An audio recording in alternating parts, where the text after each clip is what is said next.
E aí, gente, tudo bem? Vamos falar mais um pouquinho sobre natação e atividade física? Retomando aqui os vídeos depois de uma pequena pausinha para o Natal e uma gripe que me afetou muito a garganta, fiquei com muita tosse. Retomando aqui. Hoje eu queria fazer mais um vídeo falando sobre a golfinhada, aquele movimento de ondulação. Eu já em dois outros vídeos falei sobre a golfinhada. Eu vou deixar inclusive esses dois vídeos que vão estar sugeridos no final desse vídeo.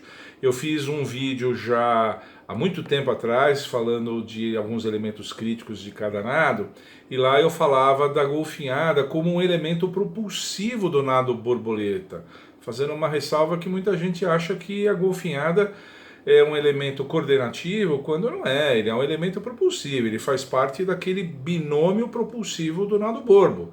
Todo nado tem um binômio propulsivo braço e perna, né? E que a golfinhada faz parte do binômio propulsivo, é a parte mais propulsiva da ação de pernas no nado borboleta. Esse é um dos vídeos que eu vou deixar sugerido no final desse. E eu já tinha feito um outro vídeo quando eu falei também sobre golfinhada, falando da diferença, quando eu falei do nado borboleta, da diferença entre pernada e golfinhada. Ou seja, dentro do nado borboleta, a ação vertical de pernas, que é feita no ataque dos braços, é uma golfinhada. No final do empurre lá atrás, não é uma golfinhada não, é uma pernada. Ela é diferente, ela é menos exuberante, o torso está em ascensão, não tem tanta participação de quadril, portanto não é uma ondulação, é uma ação de perna, portanto é uma pernada. Eu já tinha chamado a atenção desses dois aspectos, que são aspectos muito relevantes com relação ao borbo, né? Mas hoje eu queria falar mais um pouquinho sobre a golfinhada, falando sobre como ela foi entrando nos outros nados e conquistando espaço nos outros nados. Quer dizer, desde que a golfinhada foi desenvolvida, quando eu falo do nado borbo, eu falo um pouquinho dessa história, falo um pouquinho disso, essa pernada vertical, forte, com participação de quadril, ela foi se provando cada vez mais propulsiva e ganhou espaço, primeiramente para consolidar o próprio nado borbo. Além da braçada com recuperação aérea, que a diferenciou do nado peito, o nado borboleta ganhou essa pernada muito diferente da antiga pernada do nado peito, né? O nado borboleta é uma derivação do nado peito. E aí, por conta disso, já a golfinhada ali já mostrava que tinha um potencial propulsivo muito grande. E esse potencial propulsivo foi conquistando espaço nos outros nados. É interessante. Eu sou um cara mais antigo, gosto de falar sobre história, e não tem jeito melhor da gente estabelecer uma linha do tempo do que observar o que acontece nos Jogos Olímpicos. Os Jogos Olímpicos são um evento multiesportivo que acontece de 4 em 4 anos e que tem uma documentação em vídeo que nenhum outro evento tem. Então é muito interessante a gente acompanhar pelos Jogos Olímpicos como é que aconteceu a sequência histórica, porque, cara, esse intervalo de 4 anos é um bom intervalo para a gente ver como é que as coisas foram acontecendo ao longo do tempo. Então tem muitas outras coisas que acontecem, eu vou usar aqui os Jogos Olímpicos para isso. Para vocês terem uma ideia, até os Jogos Olímpicos de 1994 em Barcelona, a golfinhada estava praticamente restrita ao nado borboleta, só treinava golfinhada, só fazia golfinhada os borboletistas. Era bem isso. O indivíduo que queria se dedicar ao nado borbo tinha que aprender a fazer a golfinhada e fazer as golfinhadas durante o nado. Até 1994 era assim. Em 96 em Atlanta, em 2000 nos Jogos de Sydney, você pega os vídeos aqui no YouTube e você começa a ver que alguns nadadores começam a usar as golfinhadas no complemento da saída, na fase de transição da saída para o nado e logo após as viradas. Alguns, poucos, um aqui, um ali. A maioria ainda sai com a pernada alternada do crawl ou do costas. Isso vale tanto para o crawl como o do costas. Claro que no nado borbo, a golfinhada tem um componente coordenativo. Ela não é só coordenativa, ela é fortemente propulsiva. Mas como ela tem um componente coordenativo, o que acontece? Os nadadores de borboleta, na entrada, na saída, né? embaixo da água. E nas viradas eles faziam as golfinhadas já. E aí o pessoal começou a comparar, porque tem muito borboletista que faz livre, né? E eles mesmo se conversam, falam. Então eles começaram a perceber que a golfinhada era uma coisa interessante que podia ser feito. E a regra do nado livre não impedia, a regra do nado costas também não impedia, a regra do nado peito não deixava de jeito nenhum. Então a coisa foi assim até mais ou menos os Jogos de Atlanta, em 96, e Sydney em 2000. Quando você assiste os vídeos, você vê que já tem nadadores de crawl, nadadores das provas de nado livre, e alguns nadadores de costas que já começam a usar a golfinhada, que pode usar. A regra não impede, ela é propulsiva, é muito boa, eu me dou bem com ela e o pessoal já começou a usar. E aí a golfinhada foi entrando devagarzinho, devagarzinho, devagarzinho. Aí em 2004, nos Jogos de Atenas, na Grécia, a golfinhada já tomou conta das saídas e das viradas. Você assiste, todo nadador faz golfinhada na fase de transição e depois das viradas. Todo.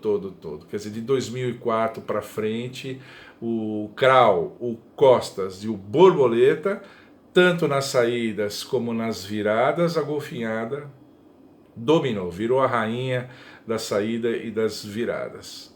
Mas o nado peito ainda havia aquela restrição, inclusive havia muita discussão, alguns nadadores, um italiano uma vez que durante a Filipina fez isso, o nosso nadador de peito, um nadador brasileiro de peito, Guilherme França, se não me engano, ele fez, na chegada, ele fez um movimento, uma golfinhadinha, os americanos chegaram a protestar, mas não entraram com um recurso oficial e a coisa acabou ficando a coisa acabou ficando. Então havia uma restrição muito grande com relação ao nado peito. Mas aí a pressão foi muito grande, foi, que a partir dos Jogos de Pequim em 2008, a FINA alterou a regra da Filipina e no nado peito, durante a Filipina, o nadador de peito ganhou autorização de fazer uma golfinhada durante a Filipina. Ele faz quando ele quiser. Ele faz logo depois do mergulho, antes de fazer a puxada longa, ou faz na finalização da puxada longa. Isso ainda é em aberto, e isso ainda está bem dividido. Tem nadadores que fazem de um jeito, tem nadadores que fazem de outro. Isso está bem aberto. E em 2008, a partir dos Jogos de Pequim, em 2008, caiu a última trincheira com relação à golfinhada, e a golfinhada conquistou um espaço nos 4 nados. Portanto, hoje, bom nadador tem que fazer boa golfinhada. Faça ele crawl, peito, costas, borbo, faça ele o que quiser, ele tem que ter boa golfinhada. A golfinhada é decisiva, é um elemento muito propulsivo, fortemente propulsivo, tem uma decisão, tem um valor decisivo, principalmente em piscinas curtas, onde o número de viradas é maior e a regra permite que o nadador fique submerso até os 15 metros. Essa regra ainda não mudou, tem gente que está pleiteando essa mudança de regra em piscina curta. Precisaria modificar isso, né? Eu acho que precisaria, pelo menos. E principalmente em piscinas curtas, a golfinhada faz toda a diferença. Então foi assim que a golfinhada, no processo histórico, foi ganhando todo o espaço que hoje ela tem. Vocês que são mais novos, que não puderam acompanhar isso, façam essa experiência, peguem essas datas que eu falei aqui, entrem no YouTube que vocês vão ver que a coisa aconteceu mais ou menos assim. Eu queria finalizar dando 2 dicas com relação ao aprendizado da golfinhada. Aprendizado da golfinhada, gente, olha,